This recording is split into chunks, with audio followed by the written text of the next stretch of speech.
विशाल धम्म परिवर्तन का आयोजन किया गया है, धम्म दीक्षा समारोह का आयोजन किया गया है, जिसमें मुख्य अतिथि के तौर पे दिल्ली सरकार में मंत्री राजेंद्र पाल गौतम जी को भी आमंत्रित किया गया था। सर, पहले तो बहुत स्वागत है आपका बहुजन टीवी पर, और आज के शुभ दिन की बहुत बहुत शुभकामनाएं आपको। मैं समस्त देशवासियों को अशोक विजयदशमी के पर्व पर सबको शुभकामनाएं देता हूं। सबके घर में खुशहाली आए और सब में दया का भाव, कल्याण की भावना पैदा हो और लोगों में औजार हथियार की होड़ खत्म होकर एक दूसरे को साथ लेकर प्यार के साथ आगे बढ़े। सर, अशोक विजयदशमी पर 2025 में आपका भी एक सपना है, 10 करोड़ लोगों को, भारत को बौद्धमय बनाने का सपना है आपका। बौद्ध धर्म की अगर हम बात करें तो ऐसा क्या अलग है इस धर्म में जो बाकी धर्मों में आपको नहीं दिखता? देखिए, बुद्ध के धर्म में कोई पाखंडवाद के लिए अंधविश्वास नहीं है। बुद्ध के धर्म में ऐसी मान्यता नहीं कि आप किसी करोगे तो आपके कष्ट दूर हो जाएंगे। बुद्ध के धर्म में अगर आप ध्यान करें तो बुद्ध से उनके अंतिम समय पर उनके शिष्यों ने पूछा था कि तथागत आपके बाद अब हमारा क्या होगा? तो तथागत बुद्ध ने कहा, अब तो दीपक भाव, अपना दीपक स्वयं बनो। और बुद्ध ने कहा था किसी बात को इसलिए मत मानो कि कोई बड़ा व्यक्ति कह रहा है, या वो बड़े बड़े किताबों में लिखा है, या ग्रंथों में लिखा है, या कोई बहुत बड़ा पूंजीपति या बहुत ताकतवर व्यक्ति कह रहा है। बल्कि किसी भी बात को मानने से पहले उसको अपने तर्क की कसौटी पे कस के देखो, उसको अनुभव करके देखो। उसके बाद अगर आपको लगे कि ये बात सही है तो आप उस बात को मानो, अन्यथा ना मानो।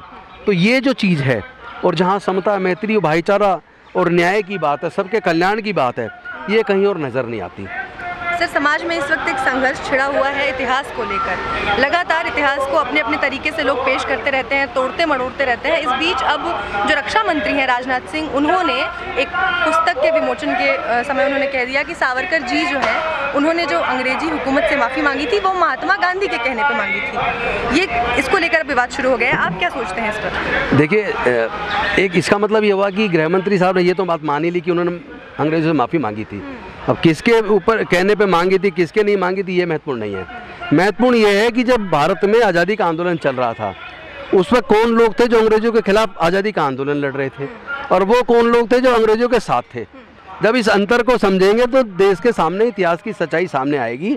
और जो आज केंद्र में सरकार है, वो न्यू एजुकेशन पॉलिसी के नाम पे भारत के इतिहास को बदलने की साजिश रच रही है, सच्चाई को झुटलाने की कोशिश कर रही है। और उनके सच्चाई झुटलाने से या ऐसी किताबें लिखवा देने से सच्चाई को छुप नहीं जाएगी। आज अशोक विजयदशमी के दिन शस्त्र पूजा का आयोजन किया जाता है आरएसएस मुख्यालय में नागपुर में। आज वहाँ ऐसा ही किया गया दोबारा, और उन्होंने इस मौके पर, जो आरएसएस प्रमुख हैं मोहन भागवत, उन्होंने कहा कि इतिहास में जो हमारे वीर हैं, इतिहास को पढ़ाने का हमारे युवाओं को हमें ज़रूरत है उनको इतिहास पढ़ाने की, और जो हमारे इतिहास में जो हमारे नायक रहे हैं उनके बारे में उन्हें बताने की। तो ये किस तरीके के इतिहास की बात करते हैं? नहीं, मैं समझता हूँ अपने महानायकों को पढ़ाना तो चाहिए, लेकिन उन्होंने बाबा साहेब को नहीं पढ़ाया, उन्होंने फूले जी को नहीं पढ़ाया, उन्होंने सावित्रीबाई फूले को नहीं पढ़ाया, उन्होंने पेरियार को नहीं पढ़ाया, उन्होंने नारायण गुरु को नहीं पढ़ाया, उन्होंने साहू जी महाराज को नहीं पढ़ाया, उन्होंने शिवाजी महाराज को नहीं पढ़ाया, उन्होंने अच्युतानंद जी को नहीं पढ़ाया। जितने बहुजन समाज के महानायक हैं और जिन्होंने समता मैत्री की बात की, दया ममता करुणा की बात की, सबको साथ लेकर चलने की बात की, उनको नहीं मनाया। निश्चित तौर पर आज का दिन महत्वपूर्ण है। एक तरफ वो लोग हैं जो शस्त्र पूजा करते हैं और जाति और धर्म के नाम पे उन्माद पैदा करते हैं।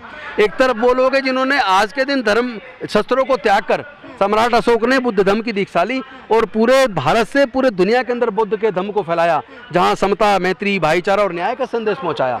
तो ये दुनिया को तय करना है कि उनको कौन सी व्यवस्था चाहिए, और दुनिया ने तय कर लिया।